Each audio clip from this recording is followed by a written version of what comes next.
Anda masih bersama kami dalam Berita Lampung. Bagi Anda yang baru bergabung, berikut Berita Lampung pilihan hari ini. Info kebakaran di Haji Mena, Lampung Selatan.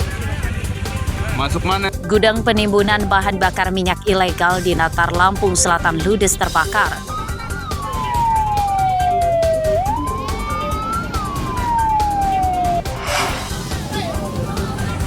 Maling motor ketahuan di Jalan Pajar Baru.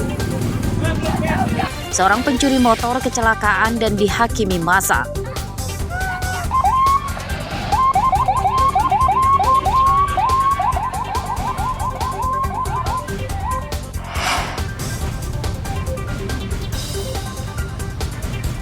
TNI Angkatan Laut menambah 2 kapal perang canggih buatan anak bangsa untuk menjaga kedaulatan NKRI.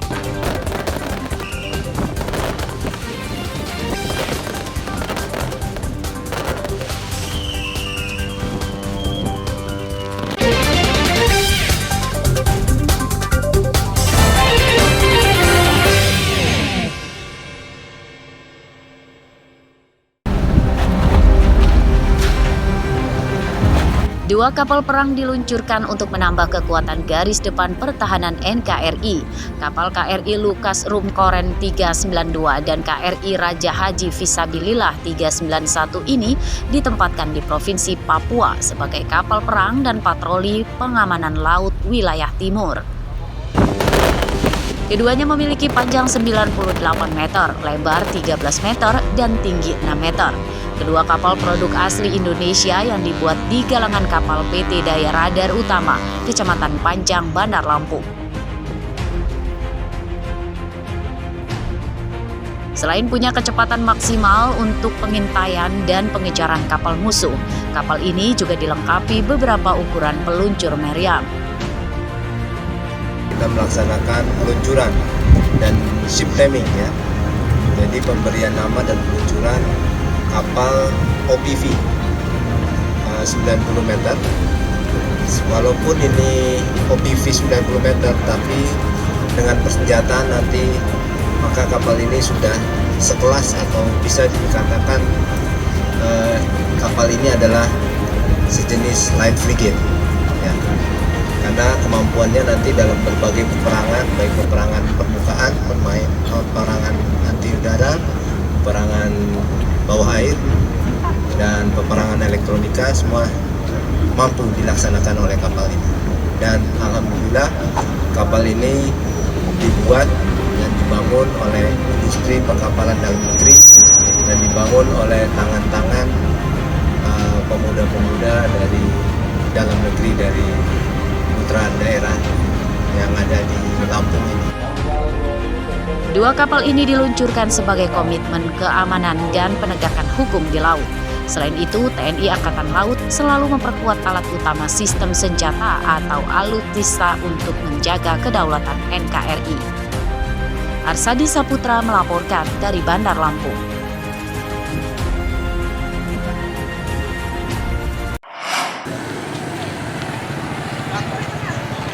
Ribuan warga mengikuti jalan sehat dalam rangka perayaan Hari Perhubungan yang diisi dengan kampanye meningkatkan keselamatan berlalu lintas yang digelar oleh Dinas Perhubungan Lampung pada Minggu pagi.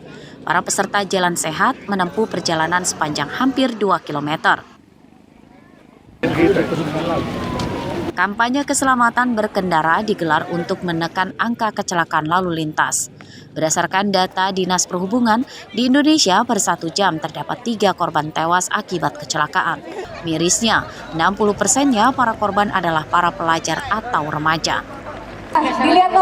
Untuk menekan angka kematian akibat kecelakaan tersebut, Dinas Perhubungan akan menjalankan program Salut atau Sadar Lalu Lintas untuk usia dini yang dimulai pada bulan November mendatang. Dinas Perhubungan akan meningkatkan sosialisasi berupa edukasi bagi para calon pengguna jalan di sekolah-sekolah.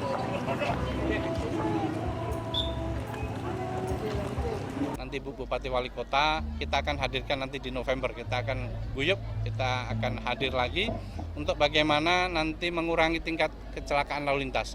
Kita ketahui bahwa sekarang ini 60% itu melanda usia produktif. dan itu usia anak sekolah, dan inilah tanggung jawab kepala daerah untuk turut berkontribusi di dalam memberikan edukasi kepada anak didik kita yang menjadi masa depan bangsa, jangan sampai menjadi korban. Sekarang per jam orang meninggal dunia karena kecelakaan itu 3 orang, hampir 3 orang per jam di Indonesia meninggal. Nah, ini tentunya tugas kita untuk bagaimana nanti menurunkan tingkat kecelakaan tersebut dari 3, mudah-mudahan bisa kita tekan sehingga masa depan generasi bangsa ini akan terpelihara. Bagaimana kalau anak-anak kita nanti cacat dan sebagainya, kasihan nanti masa depan bangsa. Pada perayaan Hari Perhubungan ini, panitia penyelenggara menggalang donasi yang disalurkan ke Yayasan Pundi Amal Peduli Kasih SCTV Indosiar. Di kegiatan ini, hasil donasi sebesar Rp3.270.000. Ari Susanto dan Arsadi Saputra melaporkan dari Bandar Lampung.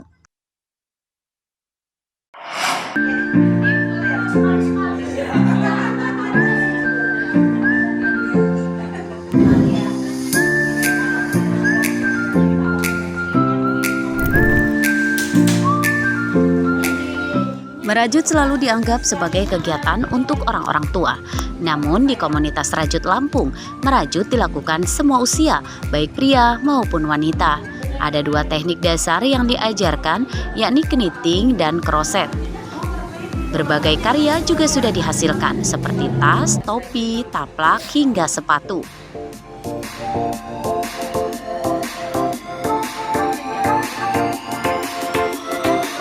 Setiap hari Minggu, anggota komunitas ini berkumpul untuk berbagi ilmu dan motivasi. Mereka berkumpul di rumah belajar di Kelurahan Gunung Terang, Kecamatan Langkapura, Bandar Lampung. Pesertanya mulai dari pelajar SMP hingga usia 70 tahun lebih. Saya suka semua, sepatu, tas, vest, kardigan, taplak meja, banyak lagi yang lainnya. Saya suka semua pokoknya dah. Selain untuk hobi, yang pasti apakah ini juga jadi penghasilan atau bermanfaat secara ekonomi? Kadang-kadang karena saya sayang sama anak cucu dan teman-teman, kadang-kadang saya berikan sebagai cindera mata, tanda kasih sayang. Kadang-kadang Karya mereka juga sudah banyak dilirik pecintanya. Bahkan sudah ada yang membeli warga luar Lampung seperti Jakarta, Tangerang, dan kota-kota lain di Pulau Jawa. Harganya mulai dari puluhan ribu hingga jutaan rupiah, tergantung tingkat kerumitannya. Kalau ngerjain rajutan sendirian itu nggak selesai. Jadi butuh teman-teman yang supporting, oh dia udah nyampe sini nih, oh saya belum ya. Akhirnya jadi semangat untuk kerjainnya sampai selesai. Sama kalau yang tadinya cuma bisa bikin tas saja, tiba-tiba ketemu sama temen yang bisa bikin sepatu, bisa bikin baju, bisa bikin topi. Jadi ilmunya jadi makin nambah. Goalsnya sih nggak ada, cuma kita mau sharing ilmu aja. Dari yang nggak bisa jadi bisa, dari yang bisa bikin alat, dari yang bisa bikin produk satu jadi nambah, dari yang bisa cuman crochet aja jadi bisa knitting, dari yang nggak bisa motif Lampung, kita punya motif Lampung gitu. Jadi komunitas ini terbuka untuk semua yang ingin bergabung dan belajar. Belakangan ini, mereka mulai mengembangkan rajutan dengan motif ornamen Lampung, sehingga bisa menjadi perpaduan budaya yang bisa diterima banyak kalangan. Andri Kurniawan melaporkan dari Bandar Lampung.